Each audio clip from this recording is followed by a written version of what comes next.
कल्याण करने वाली पुस्तकें हैं। ऐसे ऐसे बच्चों में तो उत्साह होता है, माता पिता कहते हैं तो वो करने लगते हैं। बड़ों में तो शर्म आने लगती है कि हम कैसे करें, हमारी तो ऐसी बात थी।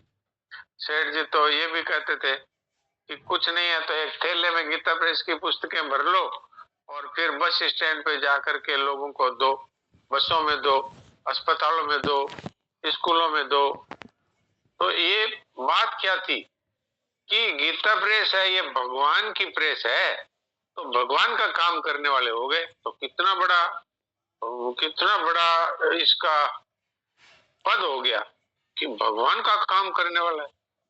ऐसे जो सत्संग में बैठते हैं उनको भगवान बड़े प्रसन्न होते हैं, उनकी पढ़ाई में अच्छे नंबर आते हैं और उनके जीवन में भी उन्नति होती है, अच्छे पदों पे जाते हैं, अच्छी अच्छी नौकरी मिलती है, अच्छा बिजनेस होता है और बहुत भगवान की प्रसन्नता से सब कुछ हो सकता है।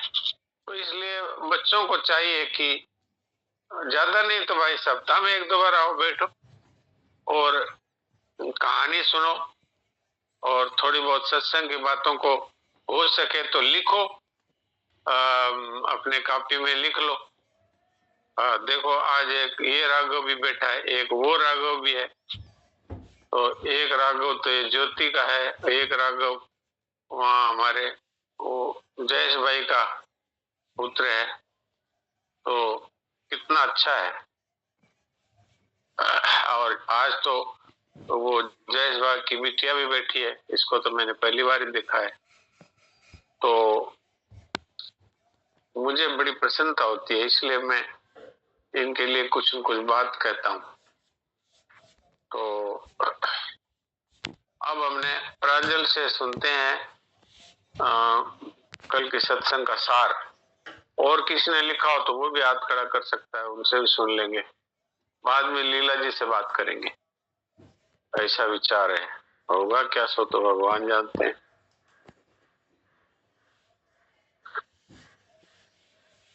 हाँ प्रांजल सुनाओ।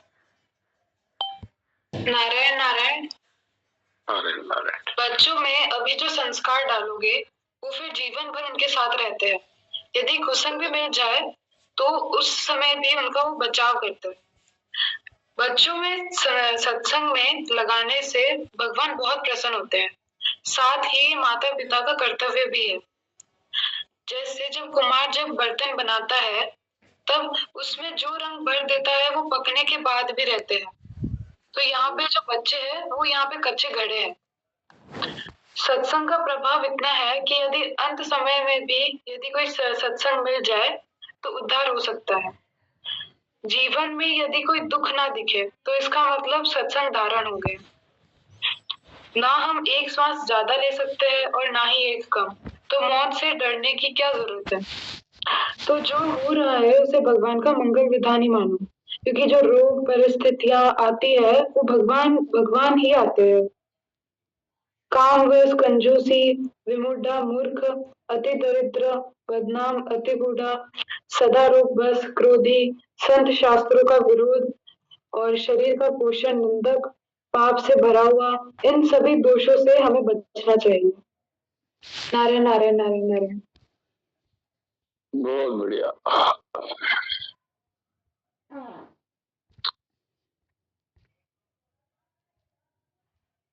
हाँ लीला जी बताइए क्या बोलना चाहते हैं।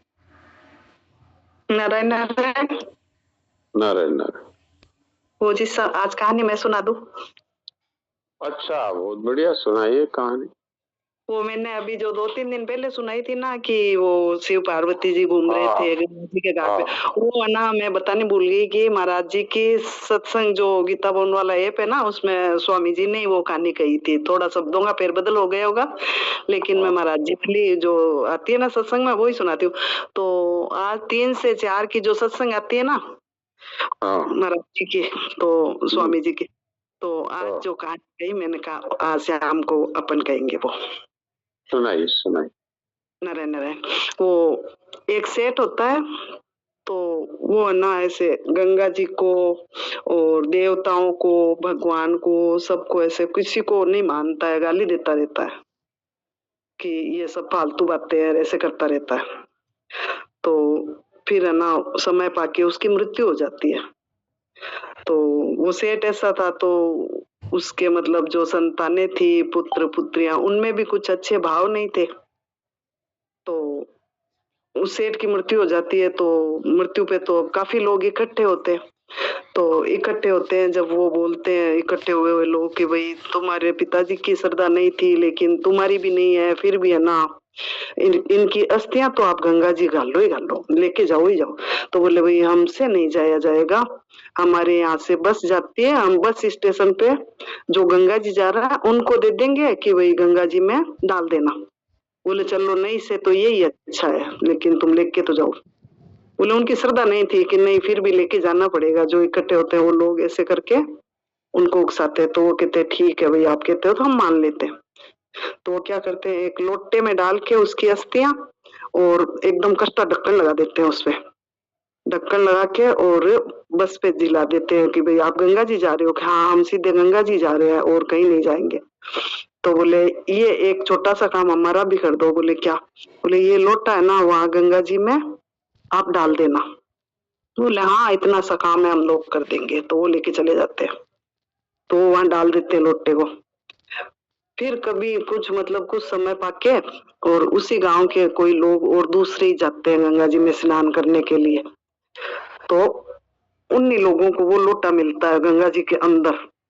तो वो निकाल लेते हैं, निकालते हैं तो कष्टा पैक किया हुआ होता है वो। तो वो ऐसा सोचते हैं कि इसके अंदर है ना कोई गुप्त, किसी ने गुप्त दान किया होगा।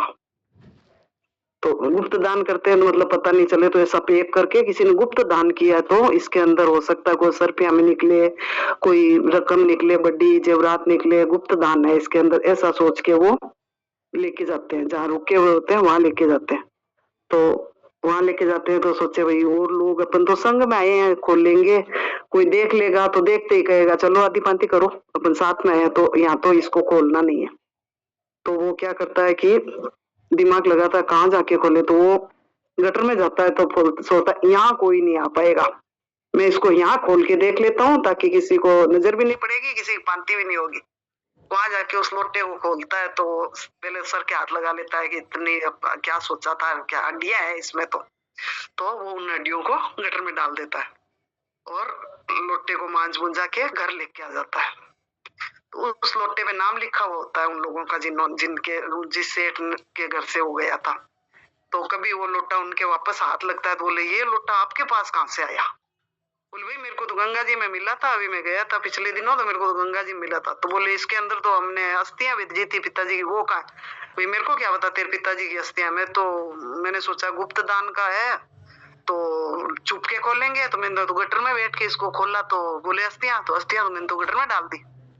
तो मतलब ये आज 3 से 4 वाली सत्संग में महाराज जी ने ये कहानी कही, जैसे भाव होते हैं वैसा पीछे हो ही जाता है। मतलब उसका बिल्कुल भी वो मतलब गालियां देता रहता था संतों को, भगवान को, गंगा जी को। तो उसका मतलब गंगा जी में जाके ही वो वैसे वैसे निकल के आके गटर में चली गई अस्थियां, कहने का मतलब कुछ शब्दों का फेरबदल हुआ होगा, लेकिन आज महाराज जी ने ये कहानी कही तो मैंने कहा आज अपन सुनाएंगे। नारायण नारायण। तो इससे सिद्ध होता है कि जो संत महापुरुषों और भगवान में श्रद्धा नहीं रखते उनकी दुर्गति होती है। वो चाहे गंगा जी में डाल दी तो भी वो गटर में गई तो दुर्गति होती है। इसलिए भगवान सत्य है, तो उनके प्रति हमारी श्रद्धा कैसे होगी कि सत्संग जाएंगे तो होगी। और ये कहानी भी सत्संग से ही मिली है, इधर उधर से नहीं। स्वामी जी के मुंह से आज सुनिए, कुछ शब्दों में बदल हो गया होगा, लेकिन कोई बात नहीं। तो सत्संग की कितनी बड़ी महिमा है कि सत्संग में जाने से हमारा भगवान के प्रति प्रेम होता है, खिंचाव होता है।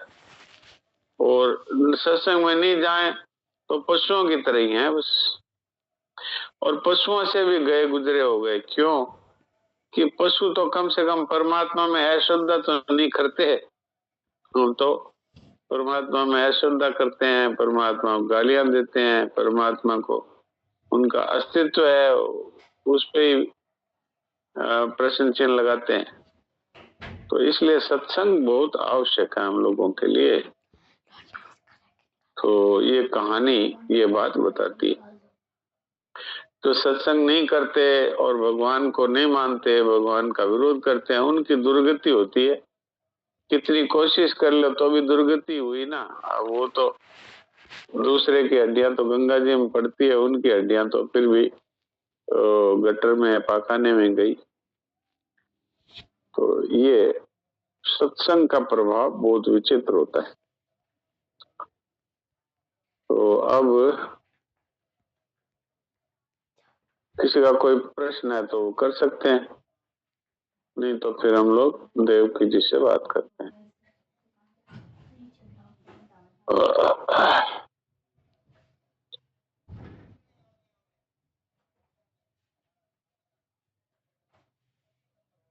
देवकी जी को मैं तो सुनाता हूँ।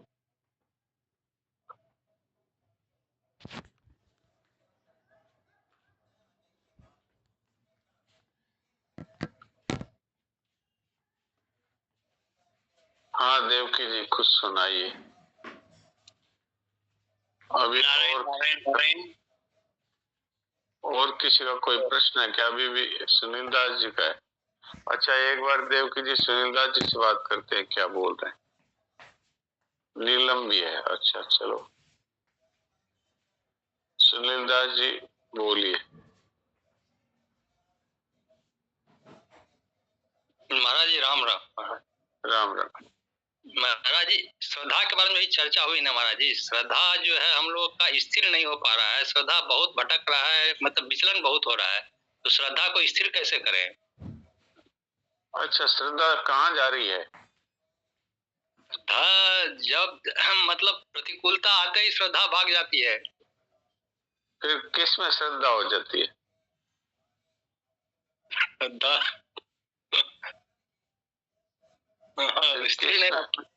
किस में श्रद्धा हो जाती है फिर? कमजोर भगवान पे विश्वास पे डगमगाने लगता ना महाराज जी। ऐसा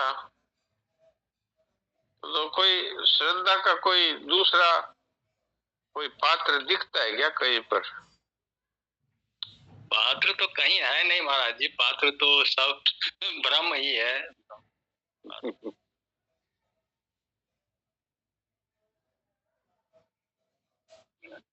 अश्रद्धाना पुरुषा जो श्रद्धा नहीं रखते हैं वो उनकी दुर्गति होती है। अश्रद्धाना पुरुषा धर्मशास्त्र परंतप, भगवान अर्जुन से ये बात कहते हैं। श्रद्धा है महाराज जी, श्रद्धा तो बिल्कुल है, लेकिन ये मतलब क्या दृढ़ता में कमी होती है यही। अप्राप्य माम निवर्तन्ते मृत्यु संसार वर्तुनी, भगवान कहते हैं जो मुझे छोड़कर संसार में श्रद्धा करते हैं वो इस मृत्यु रूप संसार सागर में वापस लौट कर चले आते हैं। तो भगवान के सिवाय तो कोई श्रद्धा करने योग्य है नहीं। अब श्रद्धा डगमगा जाती है तो और कोई आश्रय दिखता नहीं तो फिर जाएगी कहाँ? आप बताइए, भगवान के सिवाय और कोई है जो हमारी सहायता कर सकता है? नहीं भाई बिल्कुल नहीं। तो इसलिए हमें अपने आप को समझाना चाहिए कि देख भाई, और कहीं श्रद्धा करेगा तो धोखा खाएगा। तो इसलिए एक परमात्मा के सिवाय कोई संदेह नहीं है। किसी में श्रद्धा करने से हमारी दुर्गति होगी। अब जिसका अस्तित्व नहीं है उस पर श्रद्धा और विश्वास कैसे किया जाए? संसार का तो वास्तव में अस्तित्व ही नहीं है, ये तो दिख रहा है। जैसे मृग तृष्णा दिखती है वैसे ये दिख रहा है। दौड़ते दौड़ते मर जाएंगे लेकिन मिलेगा कुछ भी नहीं। जैसे हरिण है वो गर्मी में रेगिस्तान में दूर दिखता है उसको कि वहां पर जल लहरा रहा है, फिर वो होता है वहां पर, तो पृथ्वी गर्म होकर के और हवा है उसमें तरंगे जैसी दिखती है, उसको कहते हैं मृग तृष्णा। उस मृग तृष्णा को देख करके वो दौड़ता है उसकी तरफ कि वो वहां पानी है, चलो। ऊपर से तो सूरज भगवान तप रहे हैं, नीचे से पृथ्वी माता तप रही है और प्यास लगी हुई है, और फिर दौड़ने से और ज्यादा प्यास लगती है, तो वो वहां जाते दौड़ते दौड़ते मर जाता है, मिलता कुछ भी। ऐसे हमारी दशा होनी है, क्योंकि ये तो दिखता है पर मिलता नहीं है, आज तक किसी को मिला नहीं। दिखता है कि इसके बाद इतना धन हो गया, लेकिन वो धन को छोड़कर चला जाता है या धन उसको छोड़कर चला जाता है। और धन के रहते हुए भी धन की कामना बढ़ती रहती है। हमने ऐसे लोग देखे हैं जिनके पास 10-20 करोड़ रुपया है, उनसे हमारी बात होती है तो वो क्या कहते हैं पता है? कि हम तो साधारण आदमी हैं, हमारे नेपाल वाले साजी हैं, वो 400 करोड़ के मालिक हैं। अब आप सोचिए, वो गरीब आदमी है, 20-30 करोड़ रुपया पास में है और वो गरीब है। तो बात क्या है कि ये तो तृप्ति हो नहीं सकती ना, चाहे आप 40 करोड़ के मालिक हो, चाहे 200 करोड़ के हो, चाहे 1000 करोड़ के हो, फिर भी आपको घाटा ही रहेगा। महाराज जी कहा करते थे, जितना ज्यादा पैसा बढ़ता है उतना ही घाटा बढ़ जाता है। कैसे? जैसे मजदूर आदमी के लाख लाख लाख 4,000 का घाटा कभी नहीं होता, उसके 100, 200, 500, 1000 का ही घाटा होता है। और जो लखपति है उसके करोड़ों का घाटा होता है, जो करोड़पति है उसके अरबों का घाटा होता है। घाटे का मतलब क्या? और मिले और मिले। तो इसलिए संसार है जो श्रद्धा के लायक नहीं है, यहाँ तो खाली दिखावटी है, ये है कुछ नहीं। नीलम क्या पूछती हैं? प्रणाम महाराज। प्रणाम। हाँ नीलम बोलो, बोलिए। प्रणाम महाराज जी। प्रणाम। ये साधक संजीवनी में जो 8वें अध्याय का 16वां श्लोक है ना, आप ब्रह्म भुवनालोका, पुनरावर्तिनो अर्जुन। हाँ आप ब्रह्म भुवनालोका, आप पुनरावर्तिनो अर्जुन है। तो इसमें जो ये आया है, उन सभी प्राणियों को परम भागवत कारक पुरुष, ये कारक पुरुष क्या होता है? कारक पुरुष होते हैं कि जो मुक्त हो चुके भगवान के धाम में रहते हैं, भगवान उनको संसार के उद्धार के लिए वापस पृथ्वीलोक पे भेजते हैं, उनको कारक पुरुष कहते हैं। उनके तो अब दोबारा से वो अज्ञान होगा नहीं, वो तो मुक्त पुरुष हैं, भगवान के भक्त हैं, तो उनको वापस भेजते हैं धरती पर ताकि ये संसार के लोगों का उद्धार कर सकें। तो वो एक तरह से भगवान के दूत होते हैं, तो उनको कारक पुरुष कहते हैं। जी अच्छा जी, तो अब देवकी जी से बात करते हैं। हाँ देवकी जी कुछ सुनाइए महाराज जी के अमृत वचन। नारायण नारायण नारायण नारायण नारायण नारायण। बात चल रही थी योग सामर्थ्य का, अमृतत्व का, हाँ और प्रेम अनंत रस का प्रतीक है। प्रतीक है, प्रेम अनंत रस का प्रतीक है। इसके अंतर्गत चल रहा था जी, जो कुछ सुनने में आया, हाँ देखने में आया, समझ में आया, सोचने में आया, बुद्धि इसे बताकर मोहन हो जाती है, तब अपना निज रस प्रदान करते हैं। हाँ ठाकुर जी जो है ना, बात क्या है, ठाकुर जी को अनन्यता बहुत प्रिय है, अनन्यता। अगर हमारा कहीं भी अन्य के प्रति ममता है, अन्य की कामना है, तो भगवान का प्रेम हमें नहीं मिलता। तो इसलिए भगवान कहते हैं कि जहां पर हमारी बुद्धि मौन हो जाती है, यानी हमने बहुत कुछ समझ लिया, बहुत शास्त्रों को पढ़ लिया, बहुत सारी बातें सुन ली और बहुत कुछ हमने जान लिया, और फिर ये पाया कि मिला तो कुछ भी नहीं, तब फिर भगवान है वो अपना प्रेम रस प्रदान करते हैं। क्योंकि जब तक बुद्धि का अभिमान होता है तब तक वो प्रेम रस का पात्र नहीं होता। इसलिए भाई जी का एक पद आता है, बना दो बुद्धिहीन भगवान। तो इसलिए परमात्मा का प्रेम जो प्राप्त करते हैं वो जड़ भरत की तरह रहते हैं। जड़ भरत जी सब कुछ जानते थे, लेकिन वो ऐसे रहते थे जैसे बिल्कुल पागल आदमी हो। वो एक राजा की पालकी आई तो उसका जो 4 आदमी पालकी के लिए चाहिए, अब एक आदमी है वो अस्वस्थ हो गया। अस्वस्थ हो गया तो बाकी तो तीनों चल रहे थे ठीक से, और वो लड़खड़ाते हुए चल रहा था। तो उससे पालकी है वो बार बार हिल रही थी।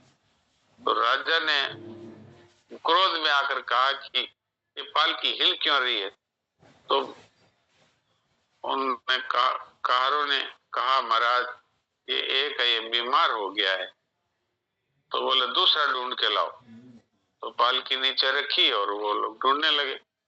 तो जड़ भरत जी बैठे थे, तो कहा ये हट्टा कट्टा आदमी ठीक है। तो कहा चलो। तो वो तो कैसे थे, परमहंस थे, चल दिए उठ के। तो कहा कि उठाओ ये पालकी हमारे साथ।